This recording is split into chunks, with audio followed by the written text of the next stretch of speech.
Oi, pessoal. Vamos lá, né? Mais uma aula de biologia e vamos começar a falar sobre evolução, né? Então, agora a evolução biológica. E aí vem um questionamento, né? Os seres vivos, né? Será que eles surgiram na Terra do mesmo jeito, né? Que eles estão hoje? Será que eles sempre foram assim? Ou será que eles se transformaram, né? Foram passando por mudanças no decorrer do tempo? Então, olha, durante muito tempo, tá? Durante milênios, nós temos aí filósofos, naturalistas, eles sempre debateram sobre esse tema. E alguns filósofos gregos, eles achavam que os seres vivos, né, os organismos, eles se modificavam. Só para você ter uma ideia, olha, no século V a.C., Anaximandro já dizia que todos os bichos se desenvolveram na água e foram para a Terra um dia.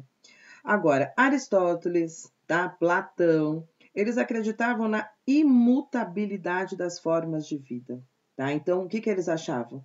Que todos os animais, as plantas, né, todos os seres vivos já haviam surgido prontos. E essa ideia, ela predominou durante toda a Idade Média. Tá? E naquela época, olha, o que predominava era o quê? A filosofia cristã, né? Que afirmava que um ser superior, né, um Deus, criara todos os seres vivos. E do jeito que eles foram feitos, eles acreditavam, né, que era para ser e não havia transformação nenhuma. Então, essa ideia a gente conhece como fixismo, certo? É uma doutrina que foi aceita aí até metade do século XIX, onde as espécies atuais seriam as mesmas que existiram no passado. Tá? Isso é o fixismo, uma ideia de imutabilidade. Os seres vivos continuam do mesmo jeito, não sofrem mudanças nenhuma, se reproduzem, normal e pronto, certo? Agora, com estudos, claro, né, com outras pessoas pensando, ou com muitas contribuições, tá, da ciência, a ciência avançando a cada dia, essa ideia foi mudando. E aí surgiu a ideia do transformismo, que é a teoria que admite a transformação das espécies. Ou seja, né, os seres vivos, eles se modificam ao longo do tempo. E aí dá a origem a novas espécies. Novas espécies de seres vivos podem surgir. Então, essa ideia, ela vem contrariando o fixismo, né? Fixismo, você vai pensar aí, da palavra fixo mesmo, imutável, eles não mudaram, do jeito que os seres vivos apareceram na Terra, né? Eles estão até hoje. E é uma teoria, a teoria do fixismo, é uma teoria que está muito ligada à teoria do criacionismo, né? Como é uma ideia, né, ligada aí a uma crença, eles acreditavam, né, que se um ser superior, um Deus, criou todos os seres vivos, bom, tá bom, é desse jeito, não vai mudar. Mas hoje não, nós temos muitas provas, muitos estudos, né, que nos mostram que não. Os seres vivos, eles passaram por modificações, certo? Eles sofreram mudanças. E aí o transformismo é o que a gente chama de evolução, certo? A palavra transformismo, ela já está mostrando para a gente esse processo de evolução. Seres vivos se modificam ao longo do tempo. E aí eles dão origem a novas espécies. Então, olha só, novos conhecimentos, eles fizeram o quê? Eles apoiaram as ideias transformistas, tá? E que, como será, né? Quais são esses novos conhecimentos? Então, um deles, olha só, nós temos aí as expedições. A partir do momento que as pessoas começaram a conquistar novos territórios, né? Fazer comparações, observar, né? Estudar esses territórios, muita coisa foi aprendida mesmo, né? Novos conhecimentos foram adquiridos. Então, nós temos aí conceitos de geologia, a diversidade de vida, a partir do momento que se conhece os seres vivos que existem nos diferentes locais. Tá? Então, muitas espécies, a partir do momento que foram feitas essas expedições, elas foram conhecidas, elas foram estudadas, elas foram comparadas, tá? Nós temos também, olha só, com consequência dessas expedições, as comparações dos corpos das diferentes espécies de animais que estão distribuídas aí na Terra. Aí nós temos agora, então, uma ciência, né, uma parte da biologia chamada anatomia comparada, né? Que começaram o quê? Quando começaram a comparar, eles viram que tinham muitas semelhanças. E olha, não são simples coincidências. Tem um motivo, né? Para qual eles sejam parecidos, mas habitam em locais diferentes, então cada um tem uma adaptação diferente para o ambiente, né? Então, essas questões aí de anatomia comparada, elas foram consideradas indícios, né, de que se uma espécie se dispersasse para diferentes regiões, olha só, a influência do ambiente levaria a desvios em relação à forma original, resultando no surgimento de novas variedades. Vocês têm aí na imagem mamutes que foram migrando para diferentes ambientes e aí eles têm mudanças, eles têm diferenças corporais que foram influenciadas pelo ambiente, certo? Tem mais, olha, novos conhecimentos que contribuíram para as ideias transformistas, o estudo da geologia, né? Então, eles, claro, promoveram uma grande revolução aí no pensamento científico. Eles, a partir da observação de rochas, né, os cientistas eles conseguiram concluir que a Terra era muito mais antiga do que eles imaginavam. A Terra, ela tem, né, aí, conforme esses estudos, a Terra ela teria milhões de anos e não apenas 6.000 anos, como quem achava lá na teoria do fixismo que ela existia apenas 6.000 anos. Então, são comprovações, né, são provas científicas, né, nos mostrando, olha, a evolução ela é um fato, a evolução ela acontece. E olha, mais um ponto principal para mostrar que os seres vivos se modificam sim, tá bom? É a observação de fósseis, tá? E aí, aqui na imagem tá mostrando o quê? Fósseis marinhos, certo? Presentes em altas montanhas e eles apoiavam, dando força, né, a essas modificações na Terra, certo? Então, encontrar um fóssil e começar a compará-los com os seres que estão agora na Terra e fazendo essas comparações, as adaptações, é claro, né, que vem só ganhando força mesmo e nos provando. A evolução é um fato, a evolução acontece, os seres vivos se modificam, surgem novas espécies, sim, ok? Agora, quem foi, né, o primeiro a pensar sobre essas ideias, né, evolucionistas e criar aí um desconforto, né, com relação às ideias fixistas, às ideias colocadas pela igreja, né? Então nós temos aí o Lamarck, certo? É o Jean-Baptiste Lamarck, um naturalista francês. Ele era um estudioso, ele conhecia muito bem os novos estudos da geologia e ele sabia então que a Terra estava em constante modificação. Inclusive, a Terra passava por uma modificação climática, certo? O fato de fósseis de plantas de florestas úmidas serem encontrados também aí em regiões desérticas era evidência de modificações e mostrava que elas ocorrem ao longo do tempo. Por quê? Os ambientes ficam mais frios e depois passam anos mais quentes, ou então ficavam muitos mais secos. O ambiente muda, né? E estudando essa parte da geologia, Lamarck conseguiu observar isso. Então, para ele, para o Lamarck, as mudanças ambientais geravam a necessidade dos seres vivos se adaptarem, tá? Ele acreditava, ele falava, olha, os seres vivos, eles precisavam se adaptar à mudança do ambiente. O ambiente está sendo provado que ele passa por mudanças, passa por períodos, né, com uma característica, outra, e o animal, o ser vivo, a planta, né, ele tem que se adaptar, ou ele vai morrer. Agora, como que ele pensava nisso? Então, olha só, o termo transformismo ele não foi criado por Lamarck, tá bom? Ele usava outra nomenclatura, ele falava aí progressão, ele falava mudança, aperfeiçoamento, ainda, ou então composição crescente da organização. O que Lamarck sugeriu aí? Olha só. Para alcançar as folhas mais altas, as girafas que fizeram uso de suas patas e seu pescoço promoveram o crescimento dessas estruturas e transmitiram as características adquiridas para os seus descendentes. Ele pensava o seguinte, olha, de tanto necessitar daquela estrutura, porque olha, a girafa estava ali sem conseguir alcançar a folha, o que ela tinha que fazer? Se esticar, certo? Para conseguir comer e poder viver.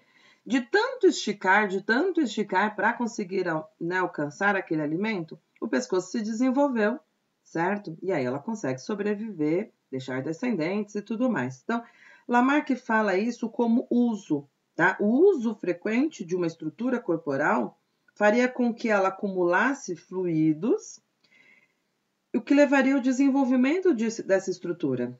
Ao passo que a falta de uso, que ele chamava aí de desuso, faria com que ela perdesse fluidos e, consequentemente, se atrofiasse. Gente, só tem uma observação, tá bom? Quando Lamarck fez a sua publicação aí, todas as suas ideias ele colocou nesse livro, né, de filosofia zoológica, que foi publicado em 1809, o Lamarck nunca falou de girafa, tá bom? Ah, por que usam tanto a girafa, então, para falar do Lamarck?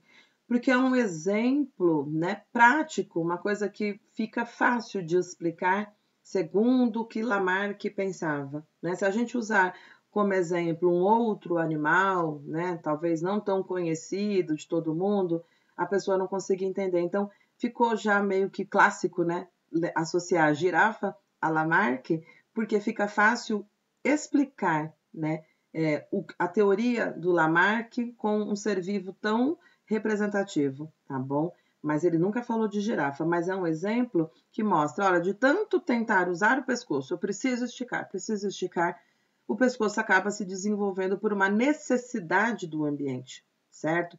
Então, as ideias de Lamarck, ele conseguiu colocar nesse livro, e aí a gente conhece como as leis de Lamarck, tá bom? E ela é baseada em 2 grandes pontos, tá? Isso sempre vai cair no vestibular para vocês, pode ter certeza disso. A lei do uso e desuso, tá? Então, o uso frequente de uma parte do corpo faz com que fluidos corporais sejam acumulados nessa região, o que leva ao seu desenvolvimento. Por outro lado, a falta do uso vai promover sua atrofia, certo? Tá errada essa ideia? Não, não tá errada, né? Por exemplo, uma pessoa que a gente sempre pega, né, o exemplo da musculação. A pessoa vai lá para a academia, vai fazer bastante musculação, o músculo vai ficar muito bem desenvolvido. Claro que vai, né? Olha, não estou usando esse músculo, né? De repente, por um problema, precisei ficar imobilizado um período, o músculo vai atrofiar também, né? Vai precisar fazer todo um trabalho de reabilitação para aquele músculo voltar a ter aquela atividade normal. Então, perfeito, tudo certo, lei do uso e desuso. Só que isso não é válido para todas as partes do seu corpo. Tem órgãos que, se você usar bastante, ele vai desenvolver, tem órgãos que não vai atrofiar, não vai simplesmente sumir, né? Mas é uma lei que tem um embasamento, sim, tá? Agora, qual outro ponto que Lamarck colocou assim com as suas observações? Lei da herança dos caracteres adquiridos. E aí, olha o que ele coloca: as mudanças corporais adquiridas pelo uso e desuso são transmitidas aos seus descendentes. Aí a situação complica um pouquinho, né? Por quê? A gente sabe hoje, né? Hoje nós sabemos, após tantos estudos, né, que você passa para o seu descendente a característica que já está lá no seu DNA, certo? Então você já carrega aquela informação hereditária. Aí você tem condição de passar para o seu descendente. Não uma característica que você adquiriu na sua geração, na sua vida. Você não vai passar essa característica que você acabou de adquirir. Olha, eu fui para academia, eu malhei bastante, fiquei bem desenvolvido, então meu filho já vai nascer assim. Claro que não, né? Então, nesse ponto, faltou um pouquinho mais, né, sei lá, de uma observação melhor, para Lamarck não concluir isso daí. Mas aí ele colocou isso como uma lei. Nossa, ele errou. Nesse ponto ele errou, né? As características que você adquire na sua vida, você não vai passar para o seu descendente, certo? Elas são suas conquistas, tá? Agora, por que a gente estuda Lamarck, então, se ele está errado, se nesse ponto ele falhou? Porque a contribuição dele foi importantíssima, tá bom? A partir do que Lamarck colocou, a partir do momento que ele expôs, né, o seu pensamento, nossa, abriu um leque assim enorme na ciência, né? As pessoas começaram a querer pensar ou a favor ou contra, né? E aí muitos estudiosos começaram a questionar Lamarck, falando, olha, tá certo, olha, tá errado, eu vou provar para você que não é assim. Então, abriu, né, um leque muito grande na ciência, a contribuição dele foi importantíssima, tá bom? Mas veja aí, lei do uso e desuso e lei da herança dos caracteres adquiridos, são as duas leis aí que Lamarck conseguiu estabelecer após seus estudos, tá? Então, qual foi o mecanismo defendido por Lamarck para as mudanças, né, nas espécies? Já que isso é transformismo. Olha só, Lamarck colocou então que a modificação do ambiente estimula o uso e o desuso das estruturas corporais, e esse uso e desuso é que vai promover a mudança corporal. Isso é uma característica adquirida, e aí que são transmitidas aos descendentes. Então, quando Lamarck, quando você for lá resolver um exercício falando sobre Lamarck, lembra, ele acreditava sim no transformismo, ele acreditava que os seres vivos se modificavam para sobreviver e essa mudança no organismo era estimulada pelo ambiente. O ambiente induzia essa modificação. Para quê? Para poder sobreviver. Já que o ambiente está passando por modificação, o organismo teria que se modificar para sobreviver, certo? Então, modificação no ambiente estimula o uso e o desuso, que vai promover essa mudança, e aí essa mudança é transmitida ao descendente, ok? Agora, teve um pesquisador, tá, na segunda metade do século XIX, que foi o August Weismann, ele veio para contrariar o Lamarck, tá? E falar justamente sobre essa herança dos caracteres adquiridos, tá bom? Então, o que ele colocou? O August Weismann, ele fez o seguinte, ele pegou ratos, tá bom? Fêmeas e machos. E por 22 gerações seguidas, tá? Ele cortou a cauda de todos eles. Então, nascia lá os ratinhos. E é uma experiência legal porque a quantidade de filhotes, né, ajuda a fortalecer essa ideia, né, de que a experiência dele está dando certo, né? Então, o que ele fazia? Ele pegava lá o casal de ratos, cortava a cauda e punha eles para cruzar. Segundo Lamarck, o que ia acontecer? Todos os filhotinhos iam nascer sem cauda, certo? Só que não, nasciam todos com cauda. O que ele fazia? Cortava a cauda de todo mundo de novo e punha para cruzar.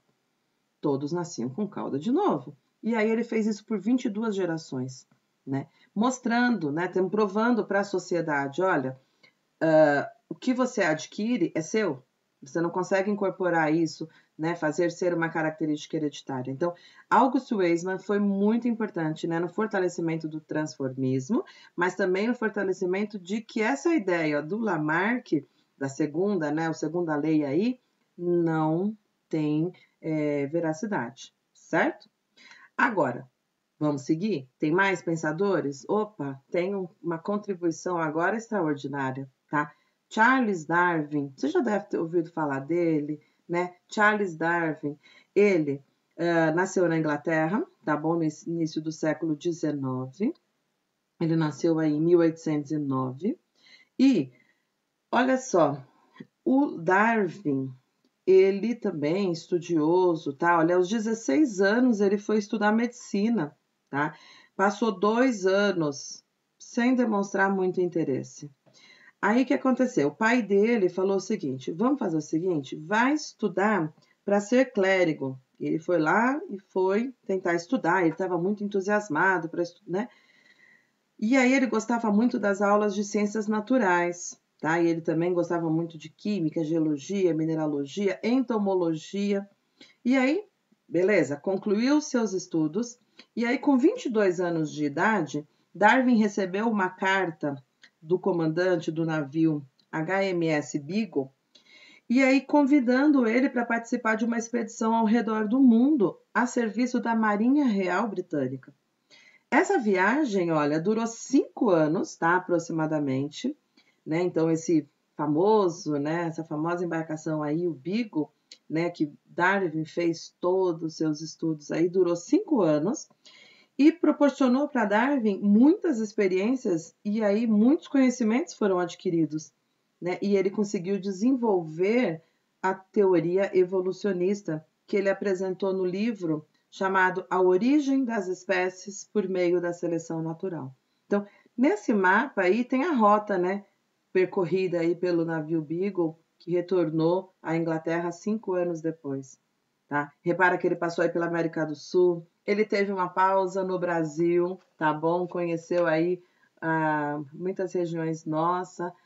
Ele fez um percurso muito interessante e ao longo desses 5 anos, o que é muito legal, né? O Darwin ele estudou, ele comparou os seres vivos, ele observou, tá? Ele teve a oportunidade de estudar também muitos fósseis, tá? Ele foi uma viagem assim de estudo mesmo, né? Então ele observou muitos seres vivos, né? Observou a natureza, como ela é, comparou todas as regiões, mas também teve acesso aos fósseis, tá? Coletou muitos fósseis, comparou eles com os seres vivos atuais, certo? E essas observações, olha, deixou ele muito surpreso, porque ele encontrou inúmeras relações entre as faunas dessas ilhas que ele visitou e as espécies que já estavam extintas na América do Sul, certo? Ele foi fazendo essas comparações. E aí, geologia, paleontologia, para ele, eram áreas da ciência importantíssimas para se conhecer, olha só, o livro da história da vida da Terra, né? Que estava aos poucos sendo desvendado todas essas questões. Né? Ao ter acesso a todo esse material, ele começou a montar, né, um quebra-cabeça, certo? Então, aqui, um dos exemplares que ele encontrou, né, dos fósseis da preguiça gigante, está extinta, né? Mas ele encontrou muita similaridade com a preguiça atual, né? E aí ele foi fazendo comparações, ele falou, olha, os ossos, né, toda essa estrutura dela é muito parecida com a preguiça atual. Só que a diferença é o quê? O tamanho. Então, ocorreu modificação na natureza. Ocorreu alguma coisa que levou à extinção dela e ocorreu alguma coisa que fez com que ela agora sobrevivesse com tamanho reduzido, né? Então, isso ele começou a investigar, o porquê, por que essas questões aconteciam, né? Então, essa viagem foi sensacional, né? Para ele elaborar todo esse conceito mesmo de evolução, de transformismo, né? De como as espécies surgem, de como que surgem novas espécies, né? Então, quais são as ideias evolucionistas de Darwin, tá? Olha, ele passou por uma ilha não, né? Um conjunto, né? De 13 ilhas aí, Galápagos, né? E essa foi uma das contribuições mais importantes, diria, para a elaboração da teoria do Darwin, tá bom? Por quê? Ele começou a perceber que nessas 13 ilhas, os animais eram parecidos, mas não eram iguaizinhos. Tinha sempre uma adaptação específica para cada um deles, mas eles eram parecidos. Agora, as semelhanças eram tantas que ele se questionou, tá? Por que isso acontece? Porque essas espécies que se supõe terem sido criadas no arquipélago de Galápagos e em mais nenhuma outra região trazem consigo uma afinidade tão visível com as espécies criadas na América. Ele começou a fazer esses questionamentos, ele não simplesmente observava, né? Então, olha só, essas daqui são espécies de tentilhões, que são esses pássaros, né? Encontrados em Galápagos. São 13 ilhas. E cada ilha tinha um pássaro característico, né? Muito parecido, mas com estruturas de bico, principalmente, diferentes, né? Aí ele conseguiu colocar o quê? Ele começou a pensar, ele falou, olha, o formato do bico das espécies, desses pássaros, né, dos tentilhões, está relacionado aos seus hábitos alimentares. Os bicos fortes quebram sementes duras. Agora, os bicos menores quebram sementes pequenas. Tem uma espécie que segura um espinho com o bico. Para quê? Para cutucar frestas em árvores e aí pegar larvas de insetos. Então, ele percebeu que tem formatos específicos de bico para as aves que se alimentam de pólen das flores. E aí, cada uma dessas 13 ilhas tinha uma característica específica. Então, ele percebeu que esses pássaros estavam adaptados ao ambiente. né? Eles tinham suas modificações, eles tinham suas diferenças, suas particularidades, né? Isso foi importante. Teve também uma parte da viagem que ele fez em Cabo Verde, tá? E aí ele foi comparando, tá? Cabo Verde com Galápagos. Ele pensou o seguinte, ó: por qual razão as espécies de Cabo Verde apresentam semelhanças com as espécies do continente africano, assim como as espécies de Galápagos são semelhantes às do continente americano? E ele ainda pensou mais ainda, ó: por que razão as ilhas de Galápagos, que são muito semelhantes às de Cabo Verde, por serem vulcânicas, possuem espécies completamente diferentes, né, vivendo nelas? Então, respostas, claro que não vieram rapidamente, tá? Passou muito tempo, muitos anos, para que finalmente Darwin conseguisse alguma resposta, né, para essas perguntas que ele mesmo, né, estava se colocando. Então, nós vamos ter aí, olha, a contribuição de mais cientistas. Darwin não elaborou tudo sozinho, não pensou sozinho, tá bom? É claro que ele pensou, ele se questionou, né? Mas ele teve que buscar apoio, buscar outros estudos, né? Pegar outras áreas que se interligam com o que ele está pensando para conseguir elaborar a sua resposta, tá? Então, no século XIX, nós temos aí o Thomas Malthus, tá bom? E ele era um economista, tá bom? E ele fez uma publicação chamada Ensaio sobre a População e trouxe para Darwin, então, os princípios que o ajudaram a compreender por que, apesar de os seres vivos gerarem tantos descendentes, as populações de adultos continuavam constantes ao longo do tempo, tá? Então, Malthus colocou o seguinte, ó, isso que está aí na tela é Malthus, tá? Ele colocou, olha, a população, quando não controlada, cresce numa progressão geométrica. Os meios de subsistência crescem apenas numa progressão aritmética, certo? Para Malthus, a população humana, lembra que ele é um economista, estava fazendo ensaio sobre população. Então, para Malthus, a população humana dobra a cada 25 anos, certo? Já a capacidade de produção de alimentos não cresce nessa proporção, o que gera aumento do preço dos alimentos, queda do preço real do trabalho e, consequentemente, fome, miséria e doenças.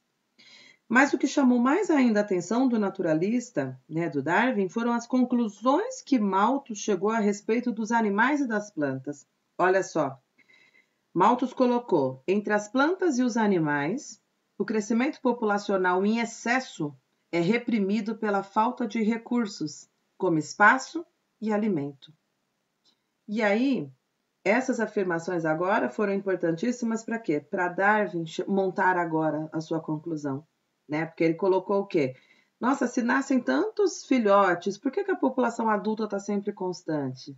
A resposta estava aí. E aí ele concluiu, olha só, Darwin colocou o seguinte: como nascem mais indivíduos que os que conseguem sobreviver, deve existir, em cada caso, luta pela sobrevivência.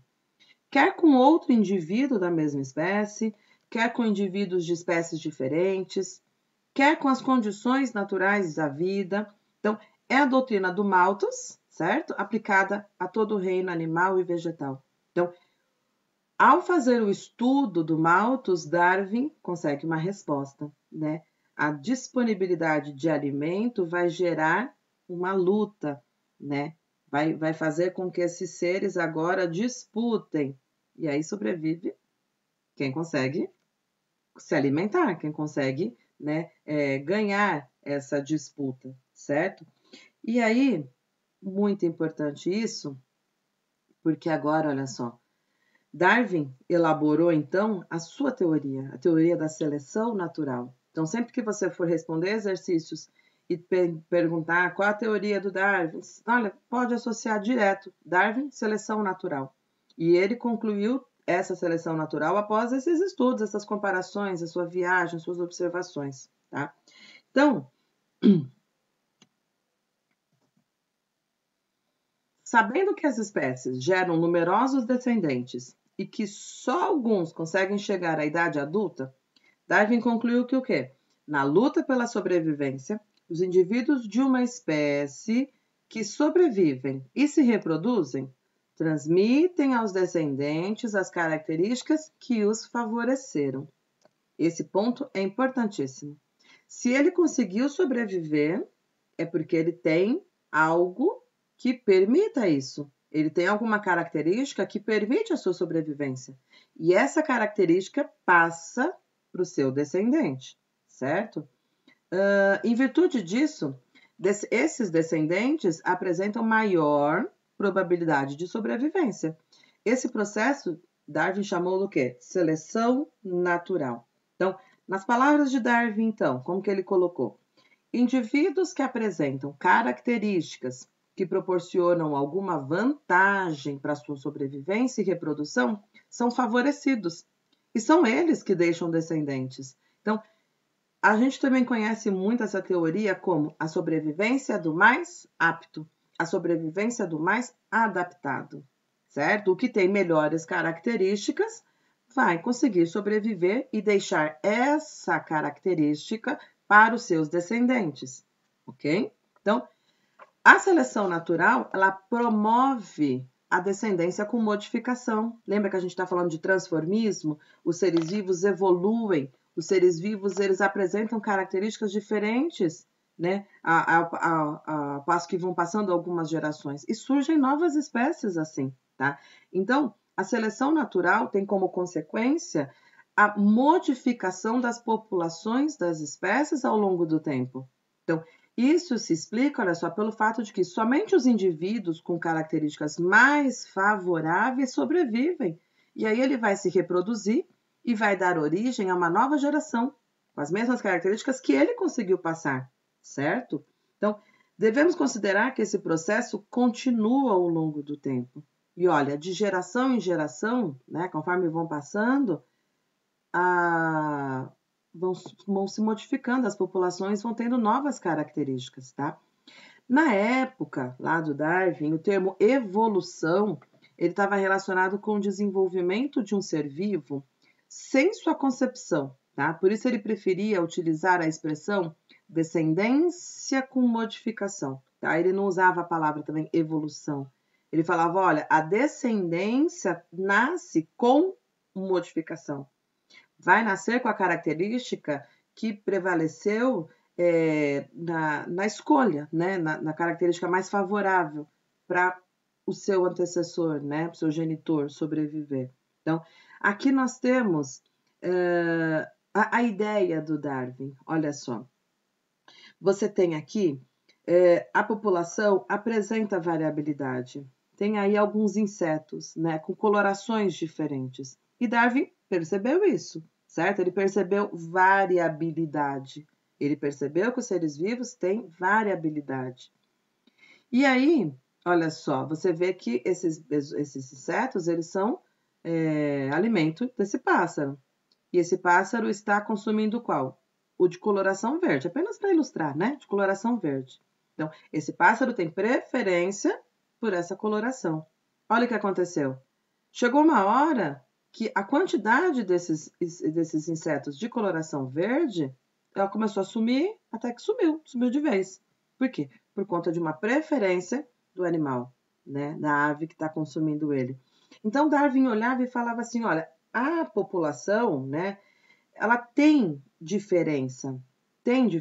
Os seres vivos são diferentes, mesmo sendo da mesma espécie. Todos esses insetos são da mesma espécie, a diferença é a cor. Aí, a cor verde não foi favorável à sua sobrevivência. E essa característica sumiu. Enquanto ser de coloração amarela, ser de coloração avermelhada, é uma característica favorável. E isso permaneceu, essa característica passou aos descendentes e foi uma característica predominante, tá? Então, a própria natureza, né, determinar aí qual é a melhor característica para se manter, é a descendência com modificação, certo? Surgem novas espécies, algumas entram em extinção, certo? Então, variabilidade, Darwin conseguiu perceber que existe variabilidade, certo?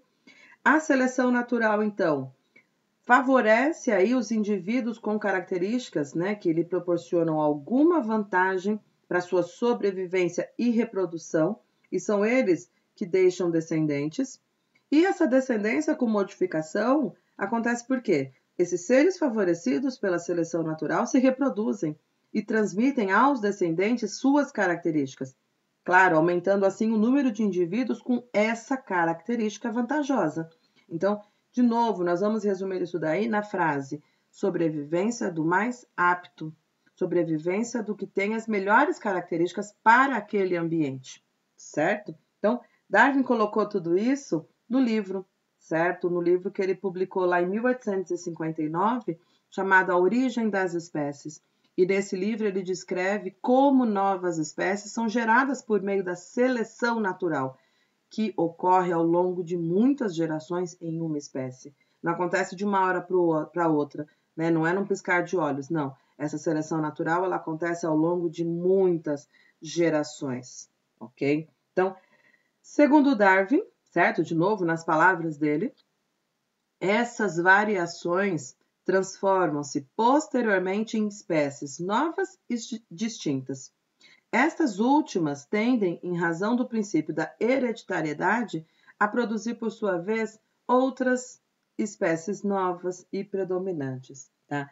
Então, Darwin ele promoveu mudanças científicas que interferiram na sua sociedade. Tá? Sua obra procurou esclarecer às pessoas os princípios da sua teoria, apresentando ricos e diversificados exemplos, argumentações, bem como observações da sua expedição, né, informações geológicas, exemplos de fósseis.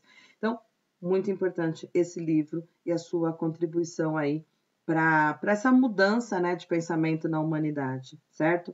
Até hoje, tá? Nós consideramos Darwin aí porque o avanço que ele proporcionou, né, nessas áreas, nesses estudos, foi sensacional, tá?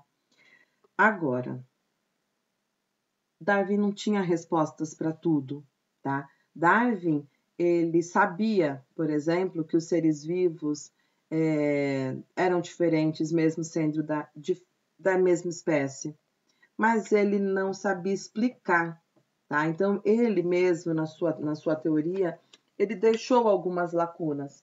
Ele não estava errado, tá? Darwin não estava errado. Ele apenas não conseguia explicar. Olha, os seres vivos são diferentes, existe variabilidade. Tá, mas por que existe variabilidade?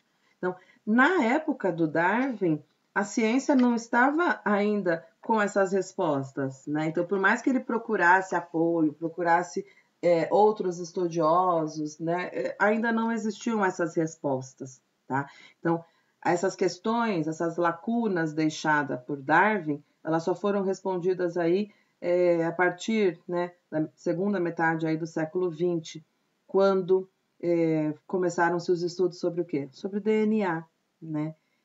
Essa questão genética de hereditariedade só foi realmente ser possível explicar depois, né, do conhecimento desse tão importante material genético que nós temos, né? Então, a variabilidade que Darwin não sabia justificar, hoje se tem a resposta. Ela é gerada por mutações, ela é gerada por recombinações gênicas, tá? Então, as mutações e as recombinações gênicas, elas promovem a produção de gametas com diferentes conjuntos de genes.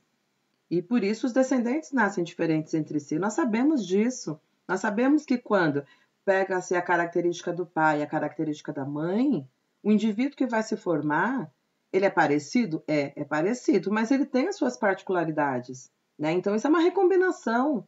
Os seres vivos estão passando por modificações para ter características próprias, mas eles ainda têm características dos seus antecessores, né? E as mutações? As mutações, elas ocorrem aleatoriamente, né? E ocorre lá no DNA, ocorre a troca lá das bases nitrogenadas, assunto que você já estudou, né? Troca lá adenina por timina, pronto, já é o suficiente para ter uma modificação. Mas Darwin não sabia dessa informação, não tinha esse conhecimento ainda na ciência, tá? E essas recombinações gênicas, que eu falei, são misturas, né, dos genes que ocorrem entre os seres vivos, né? Ao misturar aí, ao unir, né, o gameta masculino, o gameta feminino, gera-se uma nova combinação, gerando-se um novo indivíduo, ok? Então, esses mecanismos, tá? Que depois a gente vai estudar, permutação, distribuição aleatória, apesar que a gente já viu também isso em meiose, né? Que olha, outro conhecimento que só veio depois também, tá? E aí, quando você tem as ideias do Darwin, certo? Que é a teoria da evolução, lá da seleção natural, e agora você une os conhecimentos genéticos que vieram bem depois, certo? Cria-se uma nova teoria, que a gente chama de teoria sintética da evolução, tá? Então, a teoria sintética da evolução é a teoria que incorpora essas questões genéticas, né, de mutação, de recombinação, com a teoria de Darwin. Então, a teoria sintética da evolução, ela é um passo agora para as respostas deixadas, né, as lacunas deixadas aí por Darwin, certo? Então, veio só confirmar, veio só para colaborar mesmo, certo? Com essa ideia do transformismo. Os seres vivos passam por modificações ao longo da vida, certo? E essas modificações são causadas, são por mutações, por recombinações gênicas, tá? E não como Lamarck colocou. Lamarck colocou o quê? Colocou que os seres vivos se modificam porque o ambiente obriga. O ambiente muda, então o organismo também tem que mudar. Não, não mudou? Morreu. Só vai sobreviver o que tem características próprias para aquele ambiente. E como que surgem essas características próprias? Aleatoriamente. Surgem por mutação ou surgem por recombinação. Eu estou pronto? Eu vou sobreviver. Como que eu estou pronto? Seleção natural. A seleção natural vai agir, certo? Então, cuidado com as ideias de Darwin e Lamarck. Eles sempre vão pedir isso para vocês, sempre vão pedir para comparar, tá? Enquanto Lamarck coloca o ambiente induz a modificação do organismo, Darwin não. Darwin vem colocando o quê? O ambiente seleciona, né? Seleção natural. O ambiente seleciona aquele indivíduo que tem a melhor adaptação. Ele já nasceu assim, certo? Ele já nasceu assim. Essa característica surgiu aí. E olha a explicação da teoria sintética agora, certo? Então, cuidado, tá bom? Com as comparações de Darwin e Lamarck. Fique bem atento a isso, certo? E agora as respostas, tá bom? A genética aí dando essa contribuição extraordinária para a gente, tá bom? Então, é isso. Até a próxima aula.